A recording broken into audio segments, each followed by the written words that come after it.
The global number of COVID-19 cases has exceeded 11 million, with the death toll exceeding 524,000. This comes as the United States has reported another record daily infections with over 57,600 new cases as the tally nears 2.8 million. Brazil has reported nearly 1,300 deaths overnight as the countrywide death toll surpassed 63,000 with 1.5 million infections. More details in this report.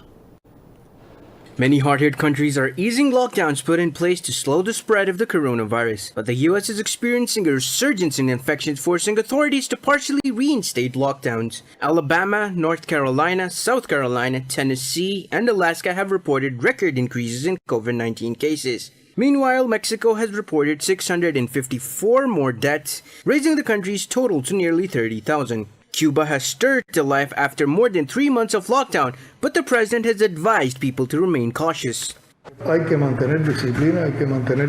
Discipline is needed. We must keep it under control. The easing must be rigorous and gradual to avoid complications. We have the capacity to detect an outbreak in time and to be able to work intensely on it before it becomes complicated and a major event. South Africa has reported its biggest increase in coronavirus infections in a day, with 9,063 new cases, bringing the total to over 117,000. In the UK, pubs, restaurants, hairdressers, and cinemas are opening their doors for the first time in 3 months after a major relaxation of restrictions. The World Health Organization has urged countries hit by serious outbreaks to wake up to the realities on the ground and to take control of the pandemic. The UN body said it will soon get results from clinical trials of potential drugs that might be effective in treating COVID-19 patients. The group reviewed data from the Solidarity trial and agreed on the need for more trials to test different classes of therapeutics at different stages of the disease. Nearly 5,500 patients in 39 countries have so far been recruited into the Solidarity trial. We expect interim results within the next 2 weeks. While South Korea has reported 63 new coronavirus cases, continuing a weeks-long resurgence as new clusters pop up in various parts of the country. Meanwhile, India has recorded its biggest single-day surge in COVID-19 cases as over 22,700 people have tested positive for the virus in the past 24 hours.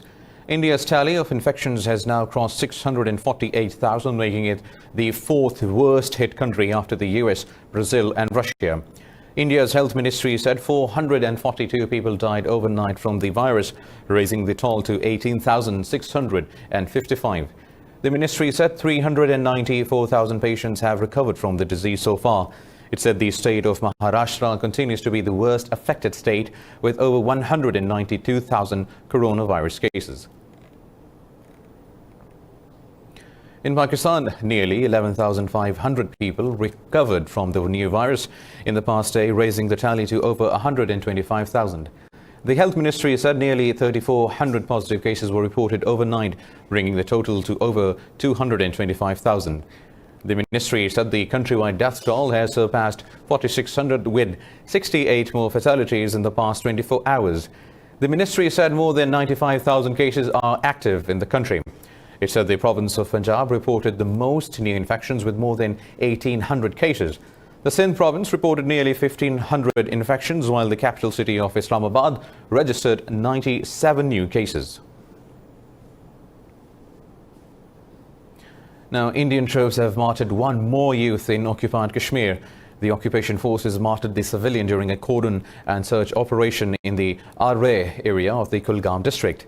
Police said the operation is still underway in the area. The Indian forces killed 61 Kashmiri civilians in the month of June. Indian atrocities in the occupied territories have sharply increased despite the COVID-19 outbreak. The occupied valley has been under New Delhi's crushing curfew and communications blackout for the past 334 days.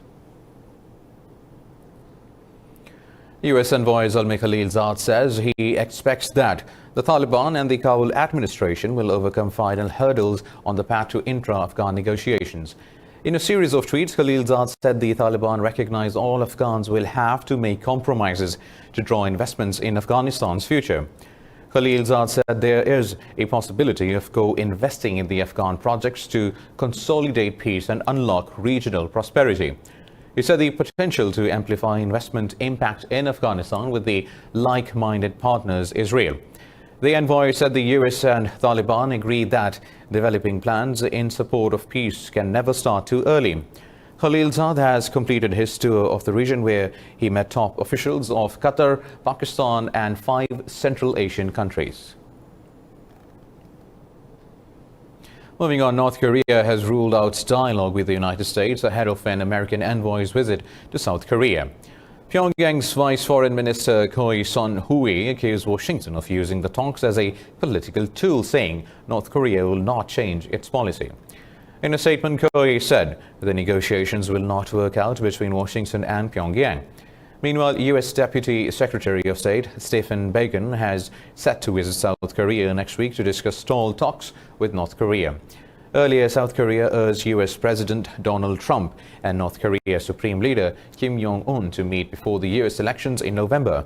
Before the recent escalations in the Korean peninsula, Trump and Kim held 3 inconclusive summits between 2018 and 19. The Hong Kong government says the U.S. Congress Autonomy Act is a blatant breach of mutual respect between the both nations.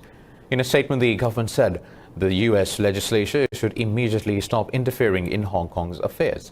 The statement rejected the sanctions imposed under the act, saying the measure will only harm the bilateral relations with Washington. The semi-autonomous territory warned that Beijing's central government has reserved the right to adopt countermeasures. Hong Kong urged Washington to refrain from potentially affecting the financial operations and the vast number of customers they serve. On Tuesday, Beijing approved Hong Kong's national security legislation that prohibit acts of secession, subversion, terrorism and collusion.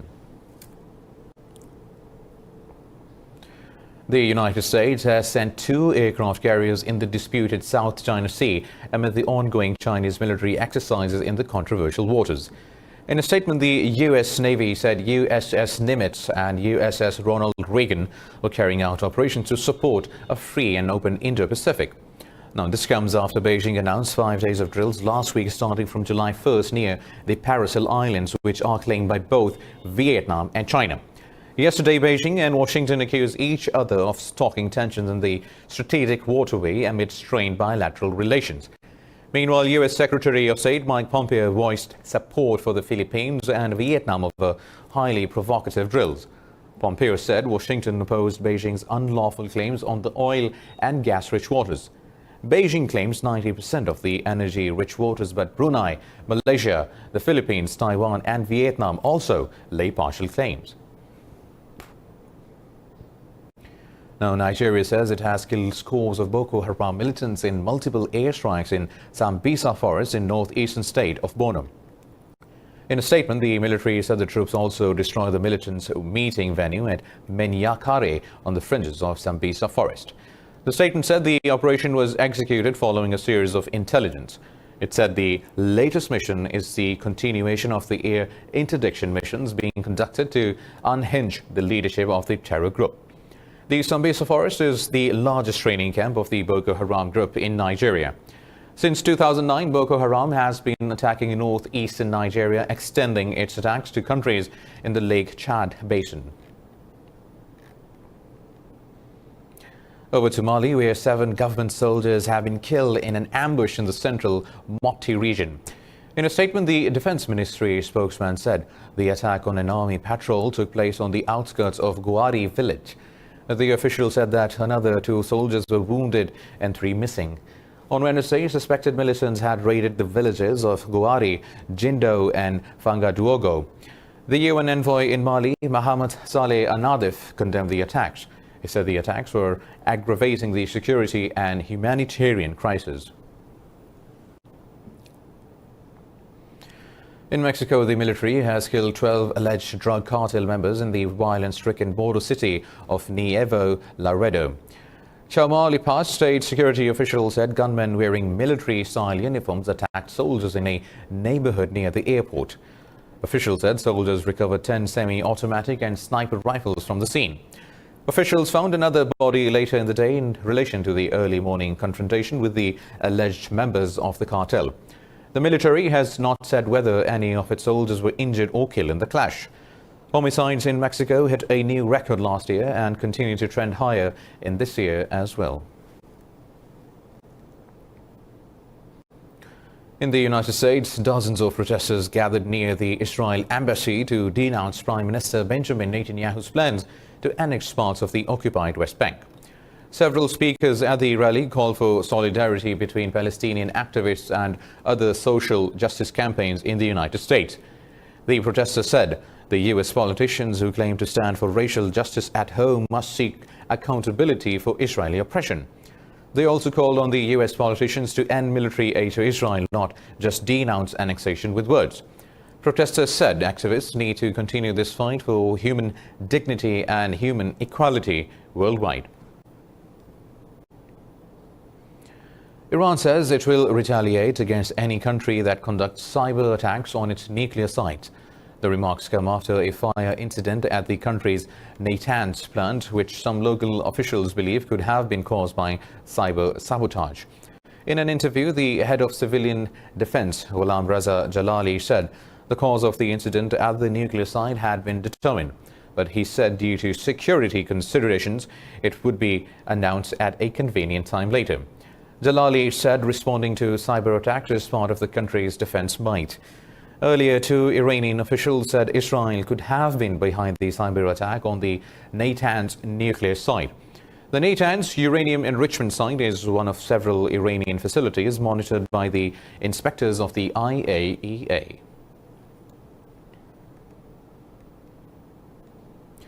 Pakistan has announced to reopen 4 border points with Iran from Sunday. The Interior Ministry said crossings at Gabd, Mand, Katagar and Chegdi border points will be opened. The ministry said the border points will remain open 7 days a week in the light of decision taken by the National Command and Operations Center. The border points will be opened only for trade as per the mutually agreed understanding between the both countries. The ministry said unlimited number of trucks will be allowed to cross while ensuring all COVID-19 related standard operating procedures and protocols. More news coming up after a short break. Stay tuned.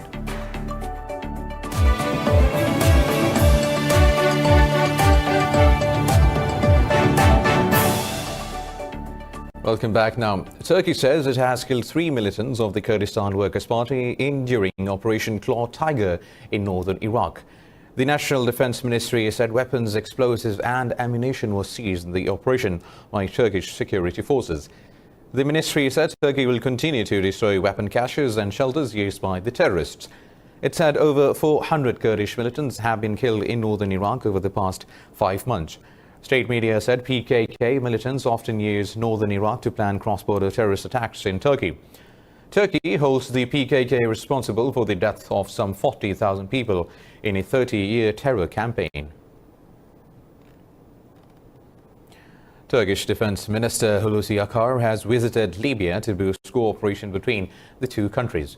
Chief of General Staff General Yasser Güler also accompanied the minister.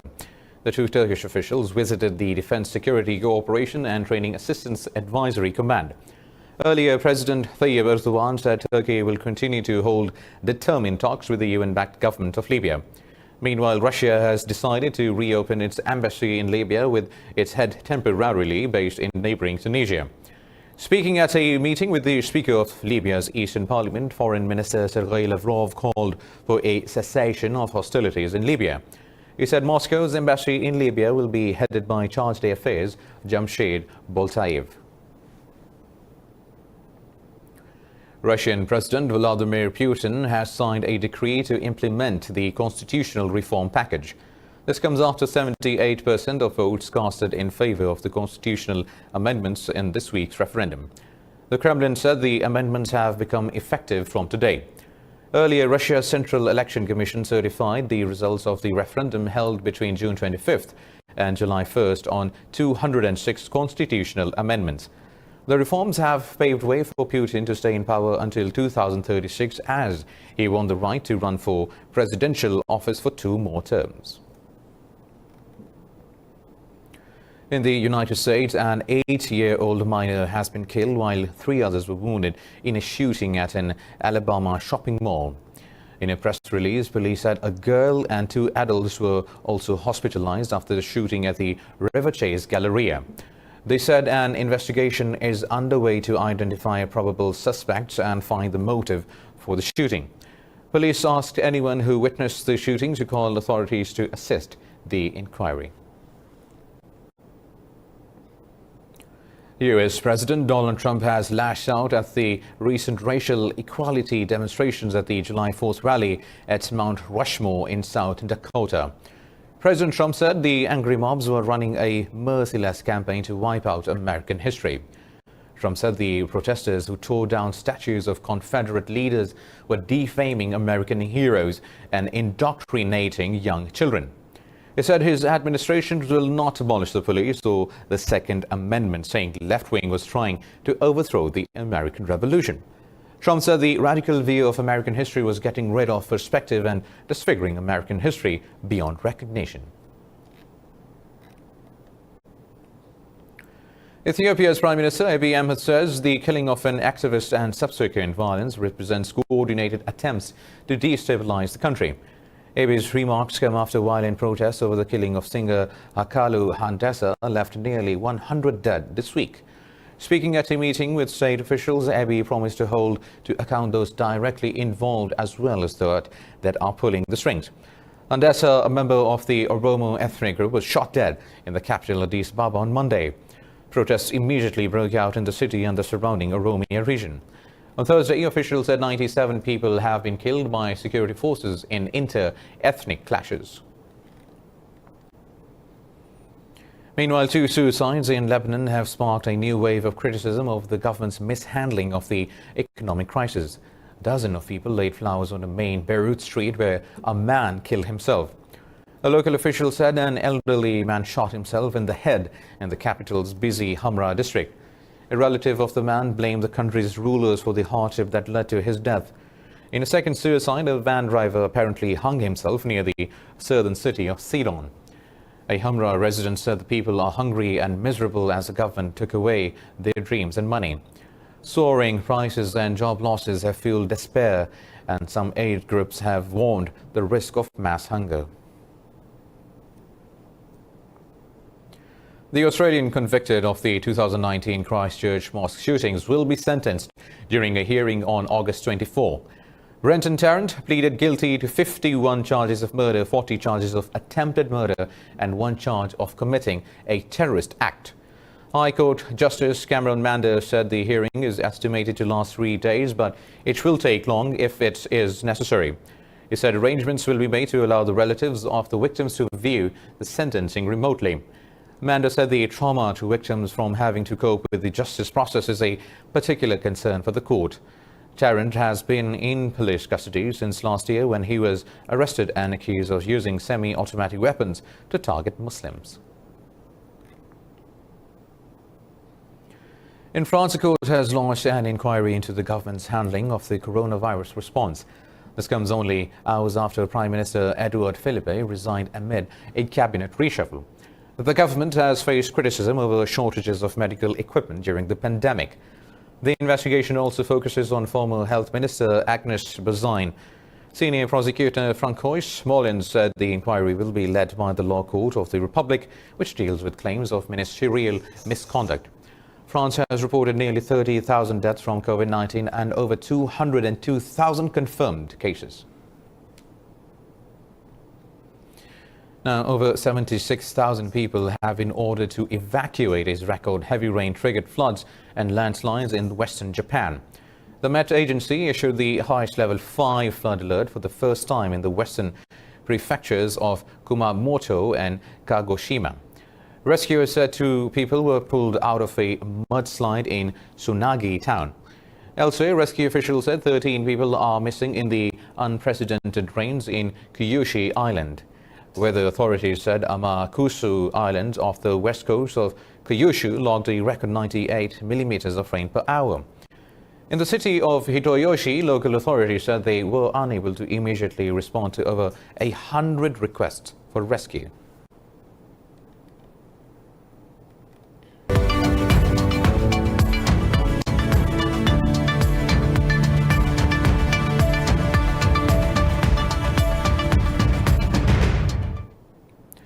South Korea has passed a third package worth over $29 billion to combat the unyielding new coronavirus outbreaks and their economic fallout. The National Assembly passed the latest response budget with support of 179 out of 187 lawmakers. The latest measure is the biggest supplementary budget that surpassed the one passed in 2009 amid the global financial crisis. The chamber passed the first two virus response budgets in March and April as the economy contracted by 1.3% in January to March period. South Korea has reported 63 new daily coronavirus infections in a day, the most in 2 weeks, as the country's total cases rose to over 13,000.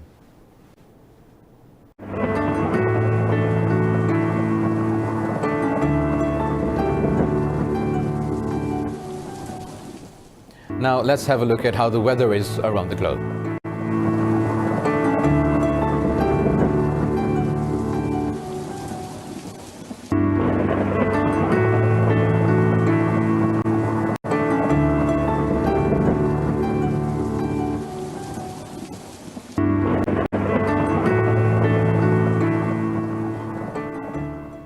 Well, that's all for now. For the latest updates, you can follow us on social media at indus.news. Take care.